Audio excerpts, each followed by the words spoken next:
नमस्कार स्टूडेंट, स्वागत है आपका अपने चैनल @डुग्गू कोचिंग सेंटर में। अभी तक बेटा आपने बता दे रहा हूँ आपको, अभी तक आपने डुग्गू कोचिंग सेंटर की ऐप डाउनलोड नहीं करी।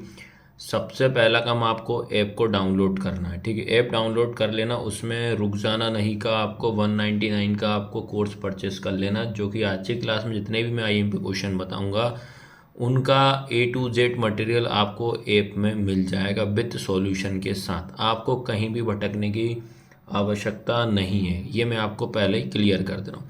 A to Z IMP question मैं बताऊंगा आपको, पूरे के पूरे रहेंगे, ठीक है।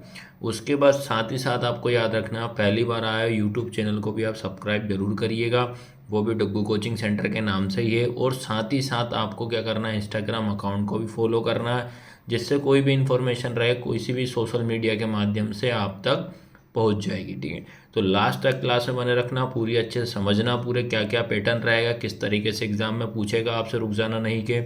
उसके बाद आपको याद रखना है डुग्गू कोचिंग सेंटर की ऐप जरूर डाउनलोड करना, उसमें 199 रुपीज़ का कोर्स परचेस करना, बहुत कम प्राइस में आपको प्रोवाइड करा रहा हूँ। सारे के सारे IMP क्वेश्चन मिल जाएंगे, और पहली बात तो 199 रुपये में आपको सारे सब्जेक्ट के IMP क्वेश्चन मिलेंगे। ये नहीं कि एक सब्जेक्ट के सभी सब्जेक्ट के IMP क्वेश्चन आपको।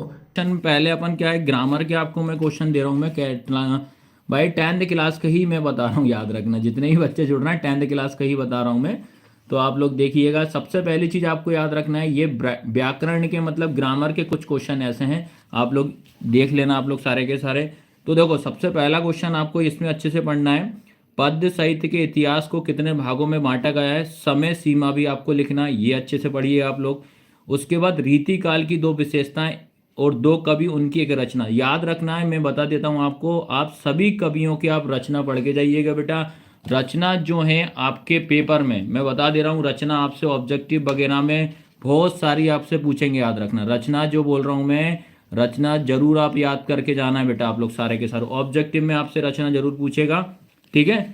आया सभी को समझ में कि रीतिकाल की दो विशेषताएं, दो कवि उनके एक रचना है। उसके बाद प्रगति बात की दो विशेषताएं, दो कवि उनकी एक रचना है। मैं कमेंट पे बिल्कुल भी ध्यान नहीं दूंगा, आप सारे के सारे पेपर पे फोकस रखो, ये चीज ध्यान रखना है ना। ये मत बोलना कि आप आंसर नहीं दे रहा है, तो मैं फटाफट कराऊंगा, क्योंकि आपको कुछ क्वेश्चन बचता है तो भाई आप रिवीजन भी तो कर सकते हो। तो ये क्वेश्चन यहाँ, इसके बाद आता है प्रगतिवाद की दो विशेषताएं, दो कवि उनकी एक एक रचना है। रचना है विशेष तौर पर पढ़ के जाना, ऑब्जेक्टिव के हिसाब से ओनली आपसे एग्जाम में पूछेगा कि प्रगतिवाद की मात्र दो विशेषताएं, ये पक्का आना ही आना क्वेश्चन है। उसके बाद एक प्रयोगवाद की दो विशेषताएं, दो कवि उनकी रचना। तो ये तीन क्वेश्चन आप अच्छे से पढ़ना है, दो सेट में आपको मैं बताऊंगा, आज याद रखना। उसके बाद आता है तुम्हारा काव्यबोध से ले लीजिए, महाकाव्य एवं खंडकाव्य में कोई दो अंतर लिखते हुए एक एक महाकाव्य और खंडकाव्य का नाम व रचना लिखना, ये आपके ऑब्जेक्टिव में जरूर आएगा ही आएगा। उसके बाद रस के अंक ऑब्जेक्टिव में फिक्स से आएगा तुम्हारा। उसके बाद आएगा तुम्हारा श्रृंगार करुण वीर हास्य रस की परिभाषा उदाहरण सहित लिखिए, ये वाला क्वेश्चन आपका 2 मार्क्स में जरूर आना है।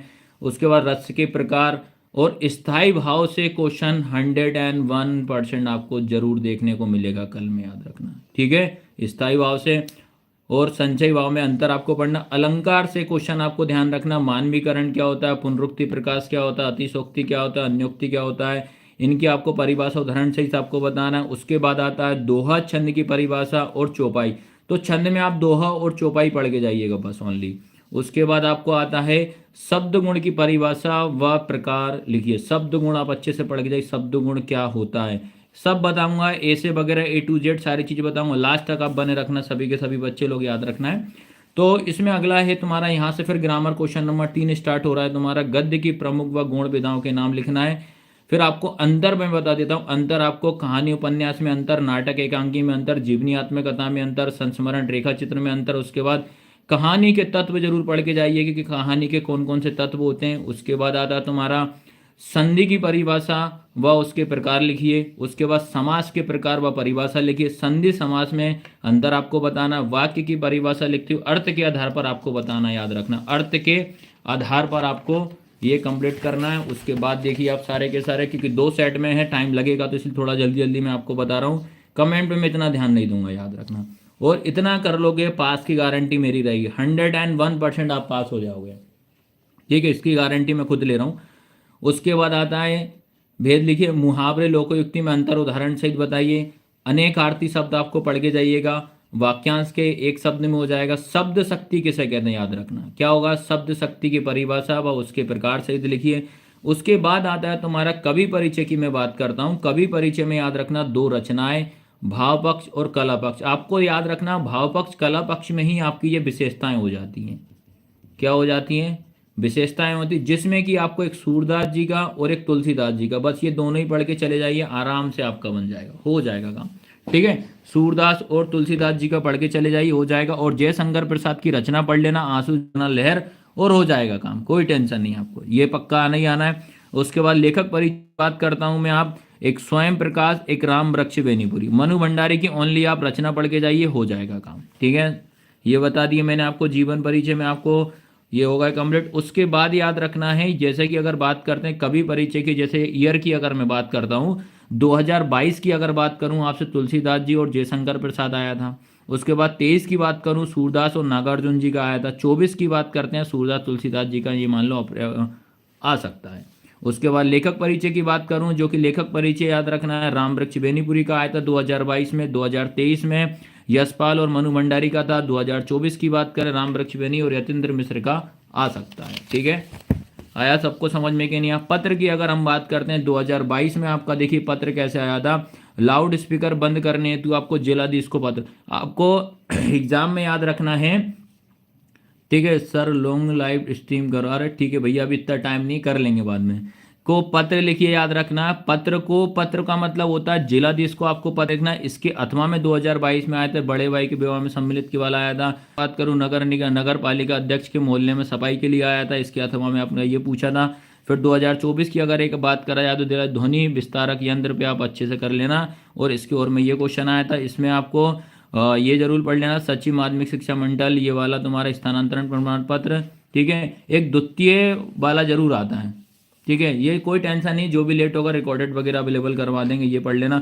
उसके बाद देखो निबंध में आपको ध्यान रखना है, निबंध की बात करें, निबंध 2022 में बात करते हैं, आंखों देखा खेल का वर्णन करना है, विज्ञान का ये आया था। देखो 2022 में इतने निबंध आए थे, 23 में इतना आया था, 24 में तो मैं बता दे रहा हूँ 24 में आपको 101% मैं तो बता देता हूँ। अब खेल के बारे में आप जरूर पढ़ना, नहीं आना है।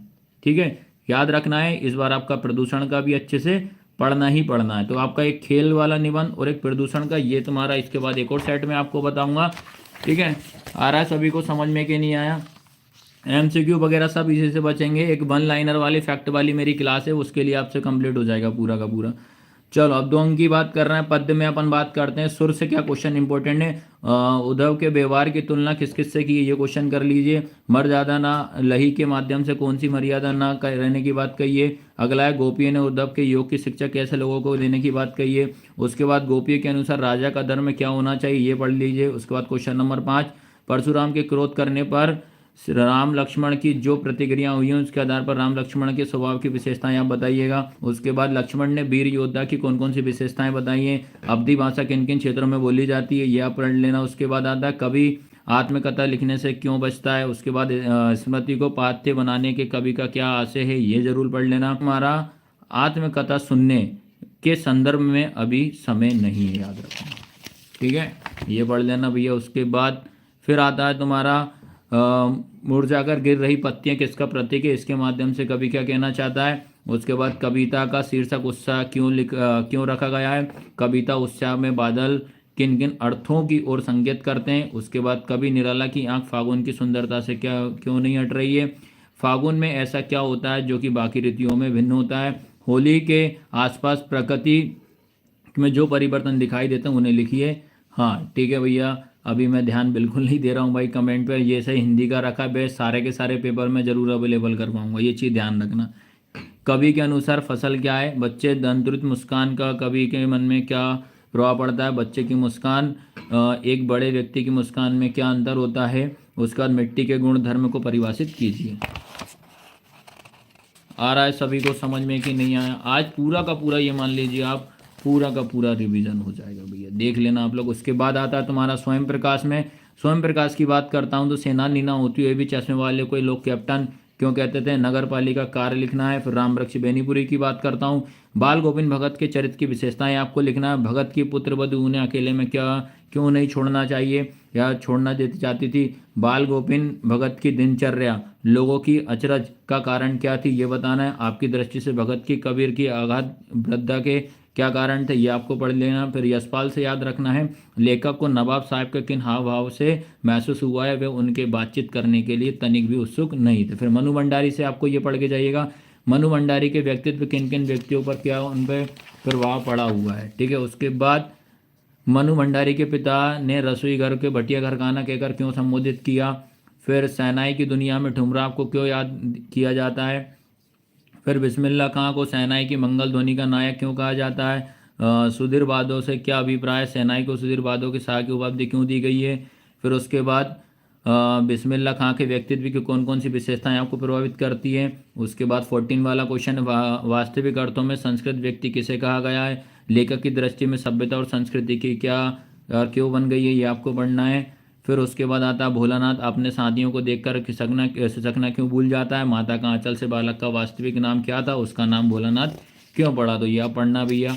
ठीक है, आ रहा सभी को समझ में कि नहीं आ रहा। उसके बाद अगर मैं बात करता हूँ, ठीक है, उसके बाद ये क्वेश्चन भी देखिए आप लोग। फिर आए गंतोक को मेहनत कश बादशाहों का शहर क्यों कहा गया है। कभी श्वेत कभी रंगीत पताकों का फरहाना किन अलग अलग अवसरों की ओर संकेत करता है। प्राकृतिक ने जल संचय की व्यवस्था किस प्रकार की, कटाव कहाँ है, उसके प्राकृतिक सौंदर्य को अपने शब्दों में लिखना है।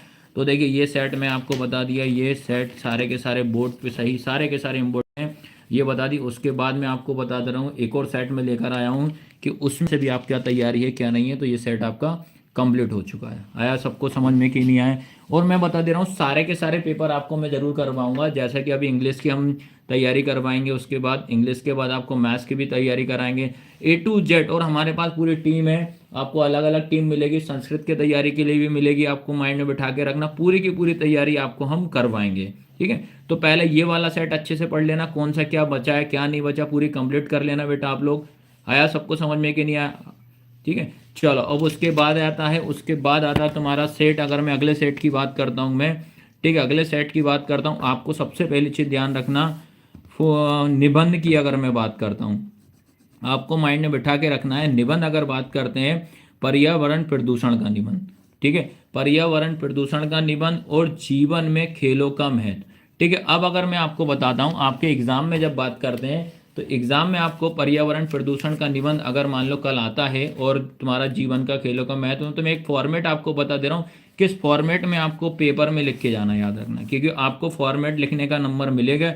अगर आप सही फॉर्मेट में आप नहीं लिखते हो तो बेटा आपको नंबर नहीं मिलेगा, याद रखना। ठीक है, तो ये दो निबंध आप जरूर से जरूर आप करके जाइएगा। तो देखो आप लोग सारे के सारे देखो, ये निबंध का फॉर्मेट में आपको बता दे रहा हूँ, इससे नंबर आपके कटेंगे भी नहीं, बिल्कुल भी नहीं कटेंगे।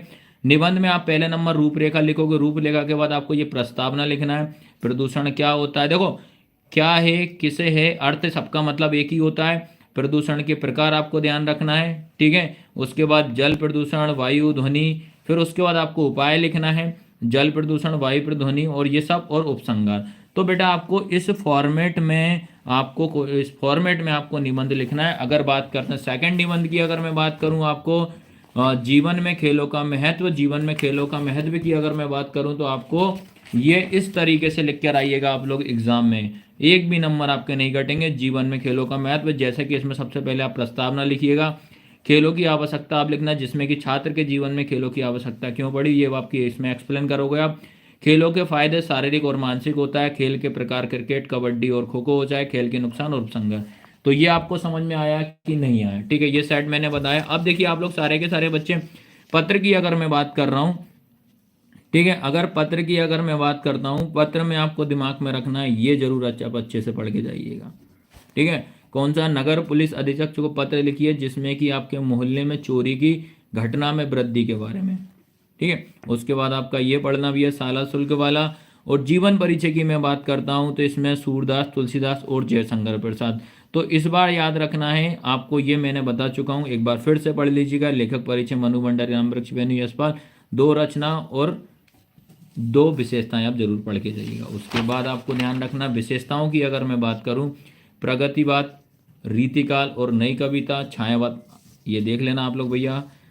फिर आता है तुम्हारा श्रृंगार रस, हास्य रस, करुण रस और वात्सल्य रस के पढ़ के आना है।